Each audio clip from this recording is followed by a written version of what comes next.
Sorvete com apenas 2 ingredientes você aprende aqui, hein? Vamos lá. Primeiro você pega a banana, picota ela, depois leva pro congelador.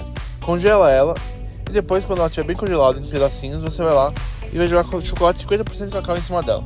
Botar no microprocessador e bater bem até ela chegar na textura do sorvete. Fica uma textura realmente igual ao sorvete. Fica perfeito, uma delícia. E ó, super fácil de fazer. Então segue a gente, favorita, dá like e manda pros seus amigos pra eles fazerem esse sorvete super pouco calórico e super delicioso.